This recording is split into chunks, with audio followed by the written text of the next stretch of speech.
This is not a drill. In the last 24 hours, the United States Congress has taken a vote that changes everything. The House of Representatives has passed articles of impeachment against Donald Trump with a razor-thin margin that nobody saw coming. Right now, at this very moment, the machinery of constitutional removal is in motion. And what happens in the next 72 hours will determine whether American democracy survives or collapses into something we have never seen before.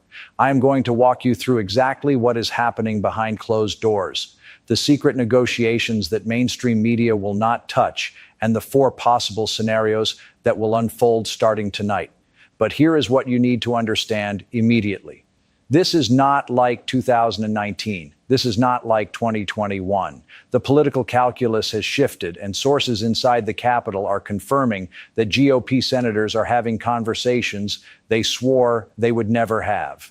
If you want real-time updates as this constitutional crisis unfolds, you need to subscribe right now. Hit that red button below because I will be breaking news the second it happens. Do not rely on cable networks that are 3 hours behind. Let us get into this. Inside the House chamber yesterday, the tension was suffocating. Representatives were not just voting. They were drawing lines that cannot be uncrossed. The final count came down to 218 to 217, 1 vote. A single representative made the difference between constitutional action and political stalemate. That margin tells you everything about how fractured this moment truly is. Within minutes of the gavel falling, Trump fired off a response on Truth Social that sent shockwaves through Washington.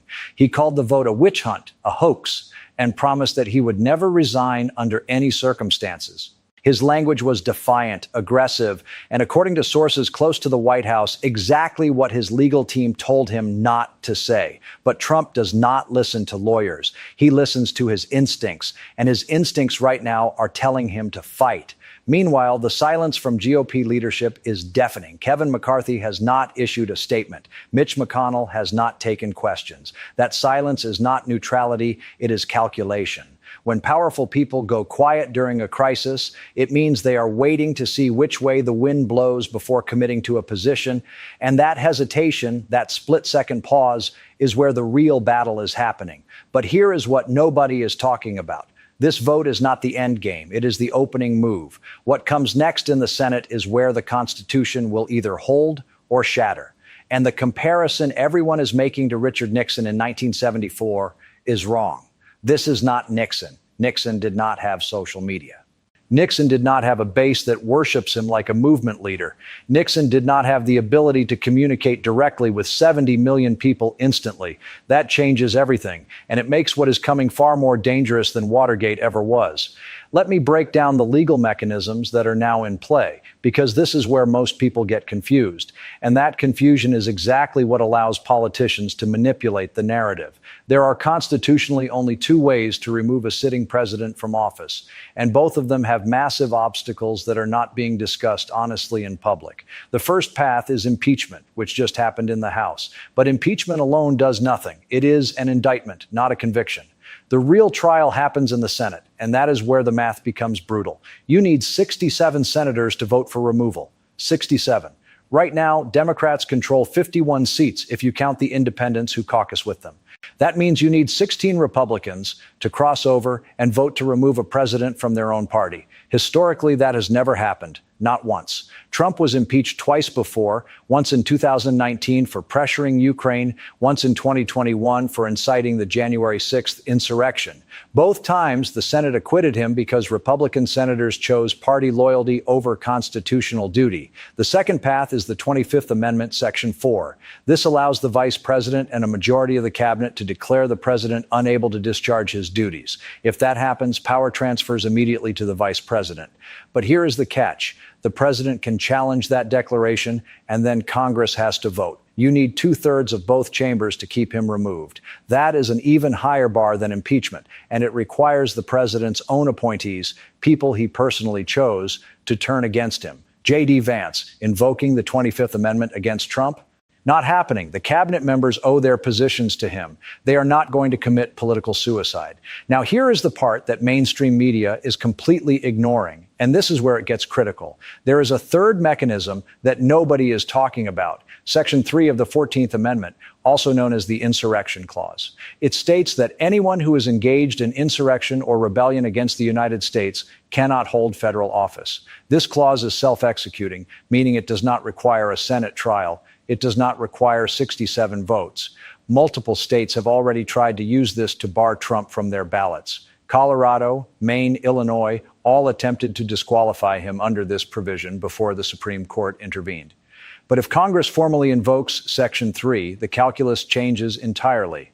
That is the nuclear option nobody wants to discuss because it bypasses the traditional impeachment process and goes straight to constitutional disqualification. So who is really pulling the strings behind this impeachment vote?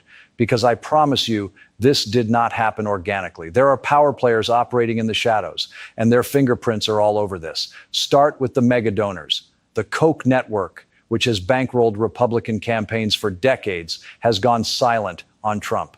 That silence is not accidental. When billionaires stop writing checks, politicians notice immediately. Peter Thiel, who was one of Trump's biggest Silicon Valley backers in 2016, has reportedly told associates that Trump is now a liability. These are not partisan Democrats. These are Republican establishment figures who built the modern conservative movement, and they are walking away. Then you have the split inside the GOP itself. There is the establishment wing, people like Mitt Romney, Lisa Murkowski, Susan Collins, who have always been uncomfortable with Trump, but tolerated him because he delivered judges and tax cuts. Then there is the MAGA hardcore, the Matt Gaetz, the Marjorie Taylor Greenes, the Lauren Boeberts, who are ride or die with Trump no matter what.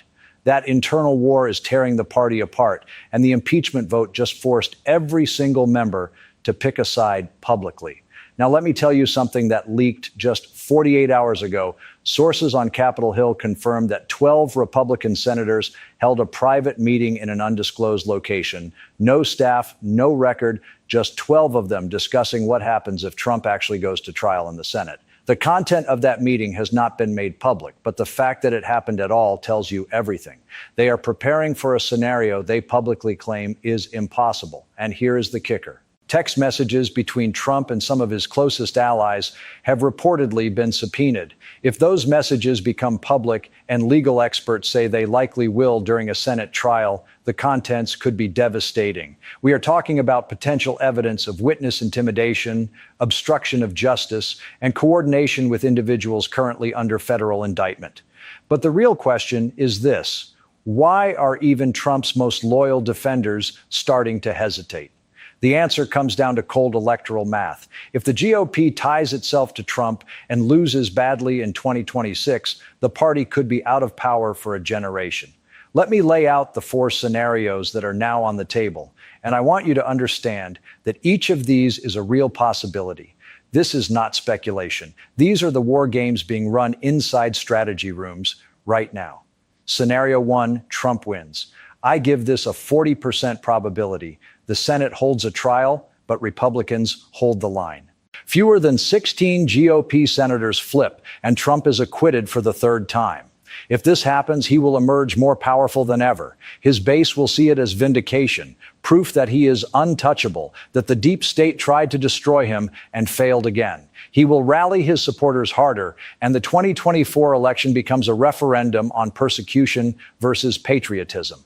But here is the danger. If Trump survives this, it sets a precedent that is catastrophic for the future. It means a president can do virtually anything. And as long as his party controls 34 Senate seats, he is immune. Look at what happened in Turkey with Erdogan. Look at Hungary with Viktor Orban. Democracies do not collapse overnight. They erode when accountability mechanisms stop functioning. Scenario 2, Trump falls. 30% probability. Something breaks. Maybe it is those leaked text messages. Maybe it is a whistleblower from inside the administration. Maybe it is financial records that get unsealed showing illegal transactions with foreign governments. Whatever it is, it has to be so undeniable, so damning, that even his defenders cannot spin it. If that happens, 17 Republican senators will find the courage to vote for removal because suddenly protecting Trump becomes more dangerous than abandoning him. This is exactly what happened to Richard Nixon. It was not the Watergate break-in that ended his presidency. It was the Saturday Night Massacre, the moment he fired the special prosecutor, and the tapes proved he had been lying all along. Nixon did not resign because of evidence. He resigned because Republican senators told him he would be removed, and they told him that only after their own voters turned against him. Scenario 3, constitutional crisis, 30% probability. Trump is convicted and removed by the Senate, but he refuses to leave. He claims the trial was rigged, that the vote was illegitimate, and he barricades himself in the White House or Mar-a-Lago and continues to claim he is the rightful president. At that point, who enforces removal? The Secret Service, the military? This is not theoretical. We saw a preview of this on January 6, 2021. But there is a fourth scenario that absolutely nobody in mainstream media is willing to say out loud. And this is the one that insiders believe is actually the most likely outcome, the backroom deal. Here is how it works. Republican leadership, people like Mitch McConnell and a small group of senior senators, go to Trump privately, no cameras, no press, no public record, and they offer him a way out. Resign voluntarily, and in exchange, you get a full pardon for all federal crimes. Your legal problems disappear. You avoid the humiliation of a Senate conviction. You get to control the narrative and claim you are stepping down for the good of the country.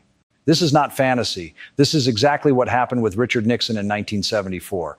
Nixon resigned, and Gerald Ford pardoned him 1 month later. It was a deal negotiated in secret that allowed Nixon to escape prosecution. And right now, multiple sources close to Trump's inner circle are confirming that this conversation is happening. His lawyers are reportedly telling him that if he goes to trial in the Senate, evidence will come out that could lead to criminal indictments he cannot escape, state charges that a presidential pardon cannot touch. Because here is what changes the equation this time. Trump is not just facing federal exposure. He is staring down state-level prosecutions in New York, in Georgia, in other jurisdictions where a president has zero pardon power. The Manhattan DA has financial records showing potential bank fraud, tax evasion, and falsification of business documents. The Fulton County DA in Georgia has him on tape asking officials to find votes. Those cases do not go away, even if he cuts a federal deal. So the real question is not whether Trump can survive a Senate trial. The question is whether he can be convinced that resignation is his only path to avoid prison. And that negotiation is happening right now. Now, let me take you beyond American borders, because what happens in Washington does not stay in Washington. The entire world is watching this, and the implications are staggering. NATO allies are terrified. Behind closed doors, European leaders are asking the same question. If America cannot hold its own president accountable, how can we trust that your security commitments mean anything? The transatlantic alliance, which has kept the peace in Europe for 75 years, is built on credibility, and credibility is collapsing in real time. Meanwhile, adversaries are celebrating. Vladimir Putin is watching this chaos and smiling. Xi Jinping is taking notes. Because every day that America is consumed by internal political warfare is a day that Russia can advance in Ukraine, that China can threaten Taiwan, that authoritarian regimes can point to the United States and say, see, democracy does not work. Look at them tearing themselves apart. Financial markets are reacting too. The Dow Jones has been volatile. Bitcoin spiked as investors look for safe havens outside traditional systems. Gold is climbing. These are not just numbers. These are signals that global confidence in American stability is shaking. And here is the long-term nightmare scenario. If Trump either survives this or burns the system down fighting it, the message to every other democracy on earth is clear. Strong men win, institutions lose. Accountability is optional if you have enough loyalty and enough willing to fight for you. That is not just an American problem. That is the end of the rules-based international order that has governed the world since 1945. Everything from trade agreements to military alliances to human rights norms, all of it rests on the idea that democracies are stable and predictable. That foundation is cracking. So what can you actually do about this? Because I know a lot of you are watching this feeling powerless, like these decisions are being made by people in rooms you will never enter. But that is not true. Public pressure works, and history proves it. First, call your senators. I am serious. Not an email, not a tweet. Pick up the phone. Senate offices track phone calls, and when they get flooded with constituent calls, it moves the needle. The number for the Capitol switchboard is 202-224-3121. Call and tell them how you expect them to vote. Second, Peaceful protest matters. The civil rights movement did not win because of backroom deals. It won because millions of people showed up in the streets and made inaction more costly than action. The same thing happened during Watergate. Public opinion shifted, and once it did, politicians followed. Third, use social media strategically. Hashtags like Ash, hold them accountable, and constitutional crisis are trending right now. Amplify voices that are demanding transparency. But here is the key. Do not just share outrage, share action items. Tell people how to contact their representatives. Give them the tools to apply pressure. But let me be very clear. This has to stay legal and peaceful. Vigilantism destroys movements.